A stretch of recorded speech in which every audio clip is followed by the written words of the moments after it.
Salam, selamat pagi Bapak-Bapak dan Ibu, apa kabarnya semuanya? Baik, terima kasih. Sebelum kita mendengarkan firman Tuhan, marilah kita berdoa.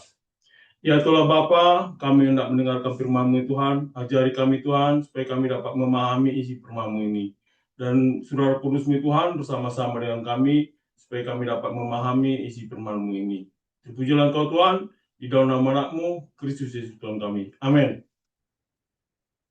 Nas kita diambil dari Yeskiel 37 ayat 1 sampai 14. Demikian bunyinya. Kebangkitan Israel. Kuasa Tuhan meliputi aku, dan ia membawa aku keluar dengan perantaraan rohnya. Ia menempatkan aku di tengah-tengah lembah, dan lembah ini penuh dengan tulang-tulang. Ia membawa aku berkeliling melihat tulang-tulang itu, dan sungguh jumlahnya amat banyak di permukaan lembah itu. Lihat, tulang-tulang itu amat kering. Ia berfirman kepadaku, "Hai anak manusia, dapatkah tulang-tulang ini dihidupkan kembali?" Aku menjawab, "Ya Tuhan Allah, Engkaulah yang mengetahui." Ia pun berfirman kepadaku, "Bernubuatlah mengenai tulang-tulang ini dan katakanlah kepadanya, hai tulang-tulang yang kering, dengarlah firman Tuhan. Beginilah firman Tuhan Allah kepada tulang-tulang ini. Lihat, aku memberi napas ke dalammu supaya kamu hidup kembali. Aku akan memberi urat-urat padamu dan menumbuhkan daging padamu, serta menutupi kamu dengan kulit. Aku akan memberikan kamu napas supaya kamu hidup kembali. Maka kamu akan mengetahui bahwa akulah Tuhan. Lalu aku bernubuat seperti yang diperintahkan kepadaku. Sementara aku bernubuat, terdengarlah bunyi, sungguh bunyi derak-derik, dan tulang-tulang itu saling menyatu satu sama lain. Sedang aku mengamatinya, lihat, ada urat-urat padanya, dan daging pun tumbuh. Kemudian kulit menutupinya, lalu mereka belum bernapas.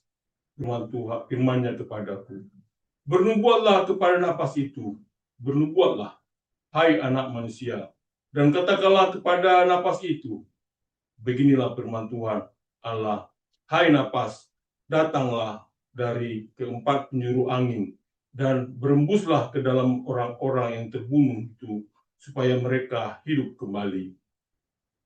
Lalu aku bernubuat seperti yang diperintahkannya kepadaku. Napas itu pun masuk ke dalam mereka, sehingga mereka hidup kembali dan menjejakkan kakinya pada bala tentara yang sangat besar. Firman-Nya kepadaku, hai anak manusia, tulang-tulang ini adalah seluruh kaum Israel. Sungguh mereka sendiri berkata, tulang-tulang kami sudah kering, dan pengharapan kami sudah lenyap, putuslah hidup kami. Sebab itu bernubuatlah dan katakan kepada mereka, beginilah firman Tuhan Allah, sungguh aku membuka kubur-kuburmu dan membangkitkan kamu dari dalamnya, hai umatku, dan aku akan membawa kamu ke tanah Israel. Kamu akan mengetahui bahwa akulah Tuhan, ketika aku membuka kubur-kuburmu dan membangkitkan kamu dari dalamnya, hai umatku. Aku akan memberikan rohku ke dalammu, sehingga kamu hidup kembali, dan aku akan menempatkan kamu di atasmu. Maka kamu akan mengetahui bahwa aku Tuhan yang mengatakannya dan melakukannya. Demikianlah firman Tuhan. Amin. Berbahagia yang mendengarnya dan memeliharanya. Amin. Saudara-saudara yang terkasih dalam Tuhan Yesus, saya coba ingin mengajak saudara-saudara untuk membayangkan suatu pemandangan. Ini bukan pemandangan yang indah, juga bukan pemandangan yang menenangkan, tapi pemandangan yang mengganggu jiwa kita. Coba saudara-saudara bayangkan ketika Anda, saudara-saudara, berdiri sendirian di sebuah lembah yang luas. Tidak ada suara burung, tidak ada aliran air, tidak ada angin yang membawa kesejukan. Yang ada hanyalah keheningan yang berat. Dan ketika saudara-saudara mulai melihat ke bawah, saudara-saudara melihat sesuatu yang mengerikan. Di tanah itu bukan rumput, bukan batu, tapi tulang. Tulang-tulang manusia. Tulang-tulang manusia yang berserakan. Tulang-tulang manusia yang terpisah. Dan tulang-tulang manusia tidak utuh. Mungkin saudara-saudara pernah melihat tulang-tulang manusia. Di satu sisi ada juga tulang kaki. Di sisi lain ada tulang tengkorak. Di tempat lain ada tulang rusuk. Seolah-olah pernah terjadi kehancuran besar, pertempuran hebat, kematian massal, dan tidak ada yang menguburkan mereka. Saudara-saudara yang terkasih, mungkin saudara-saudara akan melangkah perlahan, dan setiap langkah yang saudara-saudara ambil akan mengeluarkan bunyi krek, krek. Bukan karena ranting patah, tapi karena saudara-saudara menginjak tulang. Lalu saudara-saudara berhenti sejenak dan melihat lebih dekat. Dan saudara-saudara sadar ada sesuatu yang lebih mengerikan lagi. Tulang-tulang itu bukan sekedar mati, tapi sudah sangat lama mati. Kering, retak, rapuh. Tidak ada sisa kehidupan. Tidak ada tanda bahwa mereka pernah hidup. Saudara-saudara, kalau saudara-saudara ada di sana, apa yang saudara-saudara rasakan? Apakah saudara-saudara takut? Apakah saudara-saudara hampa? Ataukah saudara-saudara putus asa? Atau mungkin saudara-saudara akan berkata dalam hati, tidak ada harapan di tempat ini. Saudara-saudara, dan justru di tempat ini, saudara-saudara, Tuhan membawa seorang nabi. Bukan ke taman, bukan ke kota, bukan ke tempat ibadah, tapi ke lembah kematian. Saudara-saudara yang terkasih, seringkali kita berpikir, Tuhan hanya hadir di tempat yang indah, yaitu di gereja, di suatu doa, maupun di suatu ibadah. Tapi Alkitab hari ini menunjukkan sesuatu yang berbeda. Tuhan juga hadir di lembah kematian. Tuhan juga hadir di tempat yang paling gelap. Tuhan juga hadir di hidup yang sudah terasa hancur. Dan mungkin saudara-saudara tanpa kita sadari, lembah itu bukan hanya ada di Alkitab, tapi lembah itu ada juga di kehidupan kita. Saudara-saudara, ada orang yang hidupnya seperti lembah itu. Dari luar terlihat biasa saja. Masih bisa bekerja, masih bisa tersenyum, masih beraktivitas. Tapi di dalam hatinya kering. Di dalam jiwanya lelah. Di dalam imannya hampir mati. Ada orang dulu berapi-api melayani Tuhan. Ada orang dulu menangis saat berdoa. Ada orang yang dulu haus akan firman. Tapi sekarang saudara-saudara, doanya terasa kosong. Sekarang firman terasa hambar. Sekarang ibadah hanya rutinitas. Ada juga yang berkata dalam hati, saya sudah terlalu jauh. Saya sudah terlalu rusak. Hidup saya sudah tidak bisa dipulihkan.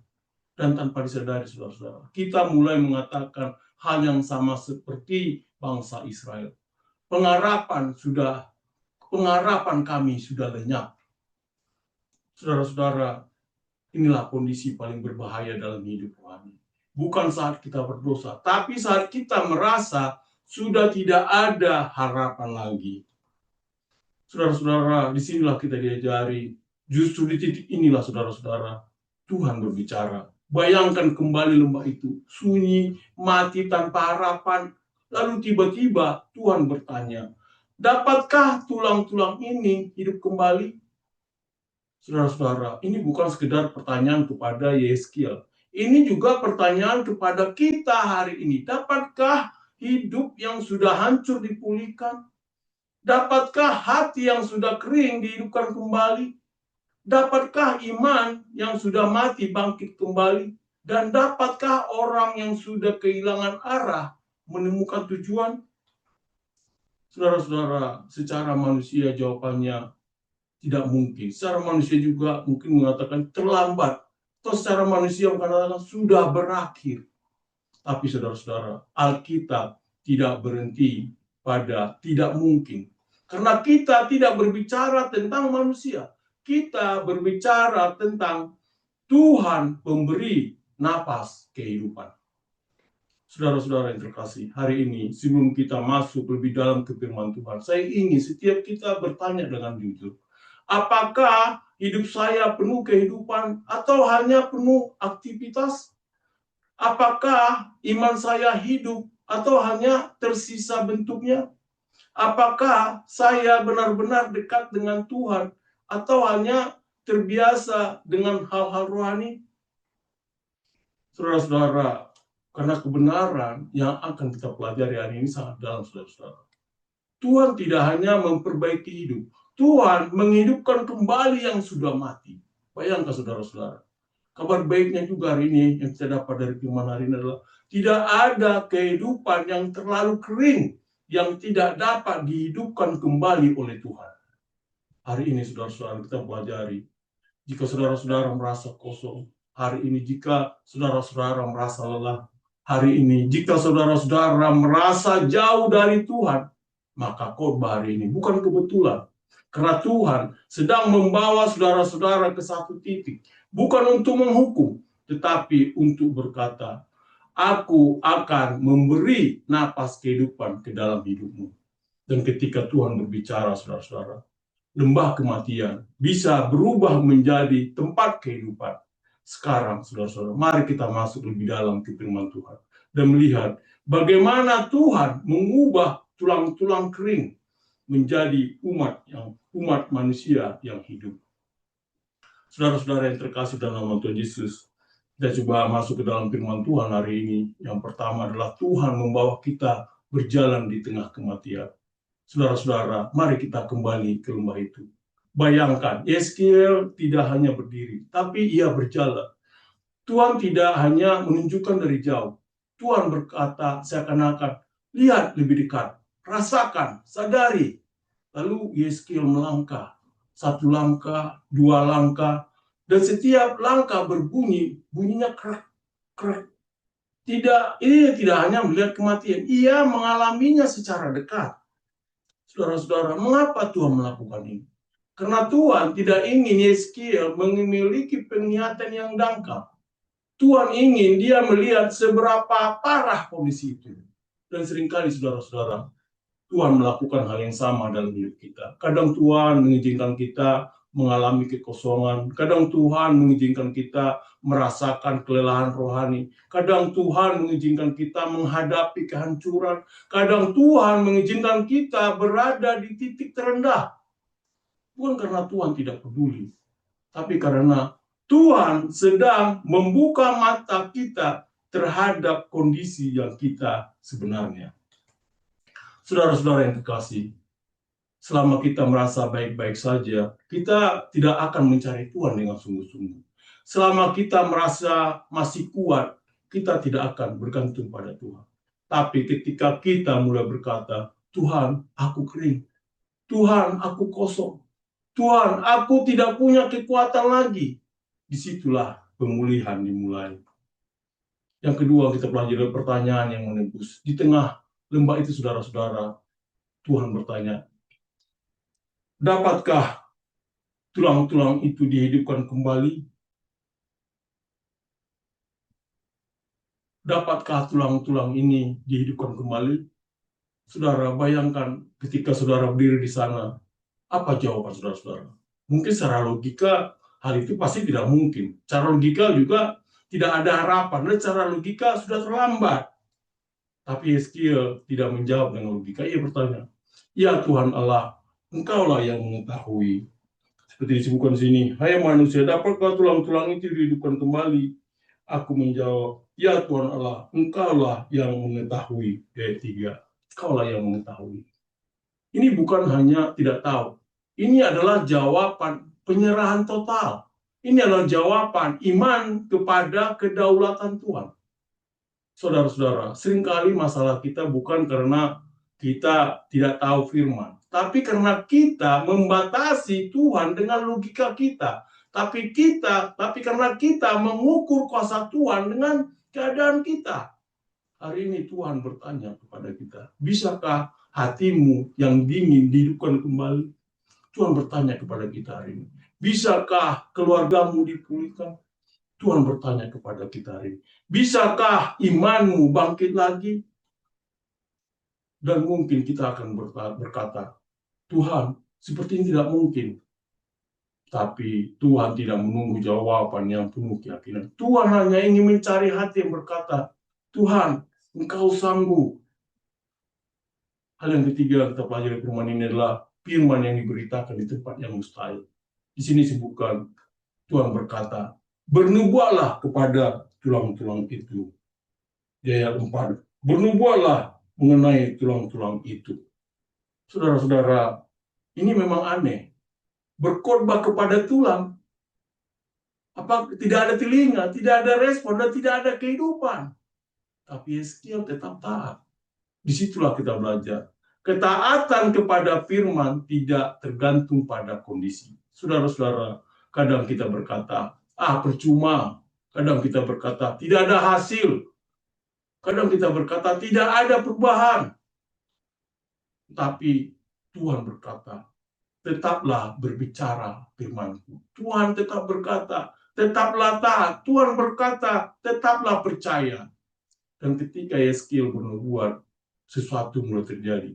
Awalnya pelan, lalu terdengar suara derak, derak, derak. Tulang-tulang itu mulai bergerak. Yang terpisah mulai mendekat. Yang berserakan mulai bersatu. Saudara, ini momen yang luar biasa. Dari yang tidak mungkin, mulai terjadi perubahan. Apa yang kita pelajari di sini, toh? Saudara-saudara, firman Tuhan bekerja bahkan ketika kita belum melihat hasilnya secara penuh. Yang keempat, ada kita pelajari, pemulihan luar tidak sama dengan kehidupan dalam. Alkitab berkata, urat muncul. Alkitab berkata, daging tumbuh. Alkitab berkata, kulit menutupi. Nah, secara kasat mata, saudara-saudara, mereka sudah seperti manusia. Tapi Alkitab memberikan satu kalimat yang sangat penting. Tapi mereka belum bernapas. Dikatakan sini bahwa, lihat, aku memberi napas ke dalammu, supaya kamu hidup kembali. Saudara-saudara, ini bagian yang sangat dalam. Mereka sudah terlihat hidup, tetapi sebenarnya belum hidup. Bukankah ini gambaran banyak orang hari ini? Kelihatannya rohani, kelihatannya aktif, kelihatannya benar, tapi di dalam, saudara-saudara, mereka kosong. Di dalam mereka kering, dan di dalam mereka mati. Saudara-saudara, ada perbedaan besar antara hidup secara penampilan dan hidup secara rohani. Ini peringatan serius, saudara-saudara. Kekristenan tanpa roh adalah kehidupan tanpa kehidupan. Yang kelima kita pelajari, saat roh Tuhan masuk, segalanya berubah. Nah, di sini kita pelajari Tuhan belum selesai. Dia berkata, bernubuatlah kepada napas.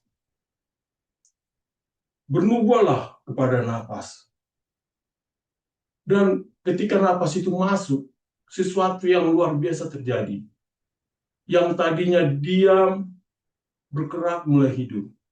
Yang tadinya tergeletak, sudah mulai berdiri. Yang tadinya tidak berdaya, mulai kuat.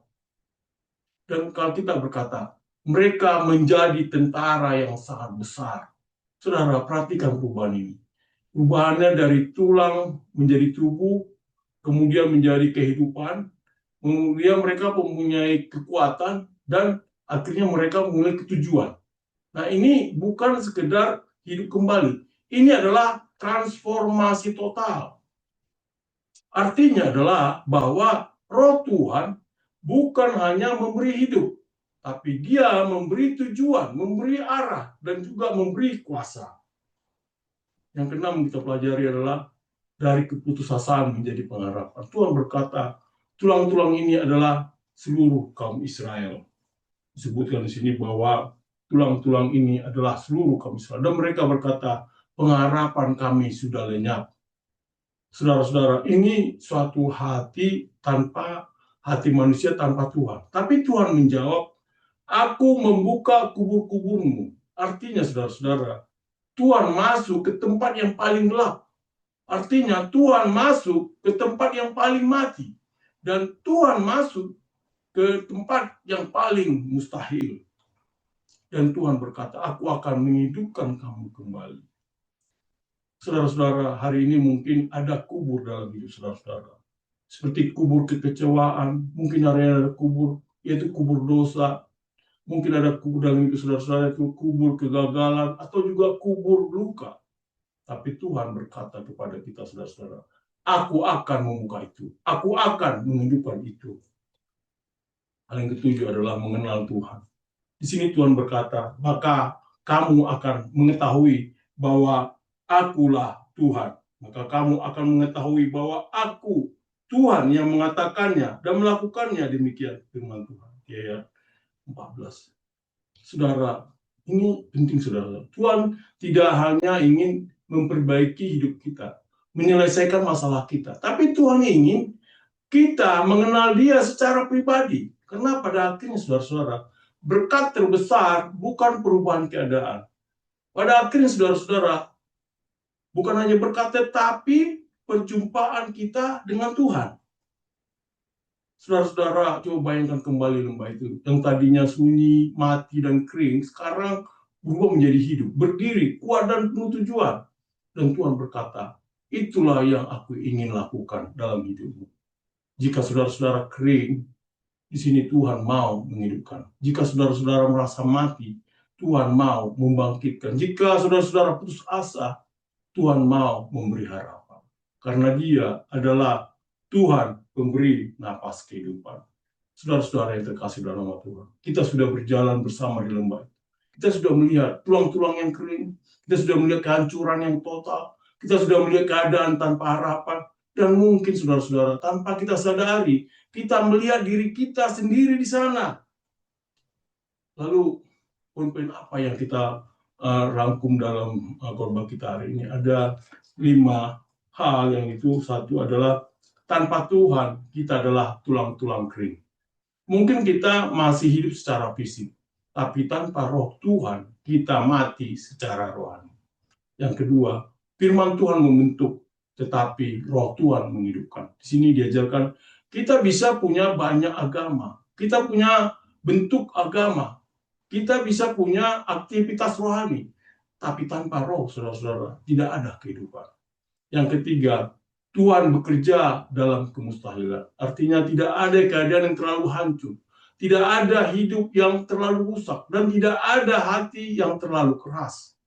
Yang keempat, saudara-saudara, pemulihan datang dari Tuhan, bukan dari manusia. Artinya, bukan kekuatan kita, bukan usaha kita, tetapi anugerah Tuhan. Yang kelima, saudara-saudara, tujuan akhir adalah mengenal Tuhan. Artinya, bukan sekedar hidup lebih baik, tapi hidup yang benar-benar hidup di dalam Tuhan. Saudara-saudara yang terkasih dalam Tuhan Yesus, sekarang saudara-saudara, saya mau kita diam sejenak, mencoba tutup mata kita, dan jujur di hadapan Tuhan. Apakah hati saudara-saudara kering? Apakah iman saudara-saudara mulai mati? Apakah hidup saudara-saudara hanya rutinitas tanpa kehidupan?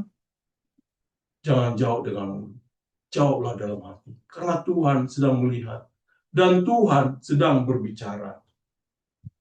Saudara-saudara, jika hari ini saudara-saudara merasa kosong, jika saudara-saudara merasa lelah, jika saudara-saudara jauh dari Tuhan, jika saudara-saudara kehilangan api rohani, maka dengarlah suara Tuhan.